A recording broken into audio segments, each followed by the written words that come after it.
Hello everyone, it's time for Louisiana story time. today's story is today for me, tomorrow for you. Things been get hard on the street. Nancy was accustomed to catch and kill, but lately there was nothing to catch, and if he never careful, he won't be the one where they want kill. Oh, he missed the good old days. This happened in the good old days. Food were plenty, and people used to share and they used to care. And Nancy didn't have to work just to eat. And man, he could stand a lot of things, but hunger was not one of them. Belly the hot because he hungry. And Nancy has been watching Miss Maisie bunch of banana for the longest now. Well, he decided he want to approach Miss Maisie and ask her if he can take the banana to market to sell. He was afraid to approach Miss Maisie because everybody know that Anansi was tricky, bad.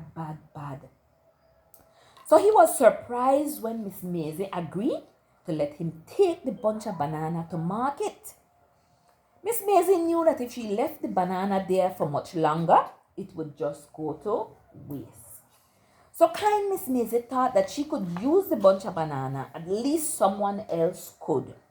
Besides, wasn't it noble that Anansi would ask for the bunch instead of stealing it? She just hoped and prayed that Anansi would remember her kindness and return with some of the proceeds from the sale. So Anansi said, "You sell the banana, and when you get the money, he will get half, and Miss Maisie will get half. Good deal, right? Okay, let's see what happens." Well, Anansi was glad to secure this deal. He had no intention of returning with half the money to Miss Maisie. Anansi. How would she know how much he made at the market for the bunch anyway? He would sell that bunch of banana, buy a hefty meal, and then decide what he would give Miss Maisie. Oh, Anansi went down the street happily singing, "Daylight they come and me want go home.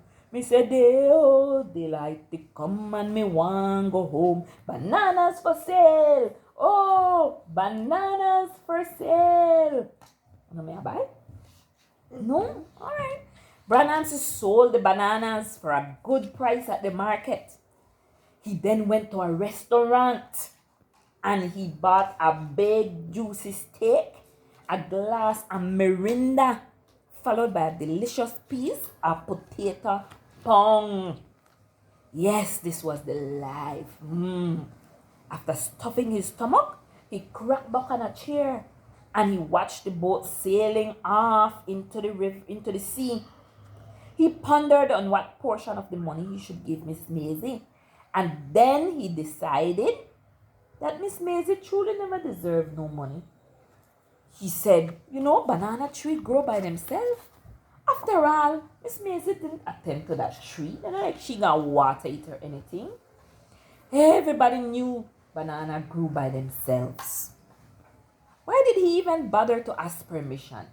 He should have just crept up in the dead of night and borrowed the bunch of banana. Well, he decided he was not going to see Miss Maisie anytime soon. 2 days later, Anansi was awakened by a loud bang on his door. Bang, bang, bang, bang, bang. Who could be disturbing him at this hour? Anansi wondered. When he opened the door, a police officer was outside, and so was an elderly lady named Miss Hazat. "Arrest him, officer," said Miss Hazat. "Everybody said he is the one who stole my banana." "Yes, officer, that same Anansi thief my banana. When I checked, the bunch of banana was not hanging from the tree. It can only be him, and in broad daylight." "Wait a minute," said Nancy. "I stole your bunch of banana? There must be some mistake. Everybody knows I am not a thief." Don't clown yourself. Everybody saw you with the bunch of banana. In fact, you were singing to the top of your lungs, bananas for sale. Officer, pleaded Anansi, that bunch of banana I sold was for Miss Maisie. I offered to sell the banana for her at the market and we both agreed to share the money. Are you sure about this, Anansi? Said Officer Peck. Yes, officer, I am sure. Then this shouldn't be too hard, Anansi. I suggest we go to Miss Maisie's house one time and make we clear this up. Ooh, problems. Anansi hesitated for a moment. He had a choice of facing Miss Maisie or the possibility of going to jail for theft.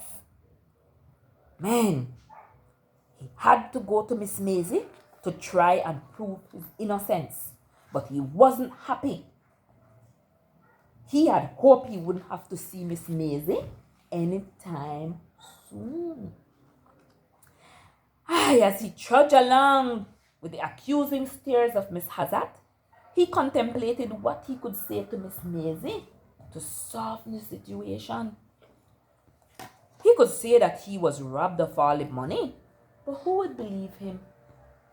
Miss Maisie was not happy when she saw Anansi, but knew he must be in some trouble when she saw Officer Peck. Officer Peck put the situation to Miss Maisie, who listened to him carefully, nodding periodically. She looked at Anansi, who had a pleading look on his face. So you see, said Officer Peck, we simply need to know whether the bunch of banana that Anansi sold was yours or not. Miss Maisie looked at Anansi long and hard. She didn't expect for 1 minute that Anansi would bring back exactly half the sale, but she would have been satisfied with whatever he brought back. She gave the bunch of banana to him in good faith, truly believing that she saw some glimmer of goodness in him, some slight chance that he might change. When he didn't return that day or the next day, she was sad. Not sad for herself, sad for him, because she realized that Anansi would never change. And so he must learn the hard way. No, officer, said Miss Maisie. That bunch of banana was not mine. But it was, cried Anansi. You agreed that I could sell it and return the money, half the money to you. Did I? Said Miss Maisie. I must be losing my mind. Who in their right mind would make such a deal with Anansi? She said sarcastically. Turning to the officer, she said, No, officer, I did not give Anansi any banana. Anansi realized that his deeds had caught up with him. Had he kept his end of the bargain and returned with Miss Maisie's share of the money, she would have gladly vouched for him. Now, for a few pennies, he was about to lose his freedom. He had jilted the only person who could now save him, and there was nothing he could say or do to regain her confidence. As he was led away to the police station, all he could think of was his great-great-grandmother's words. What you do today, you want to pay for tomorrow.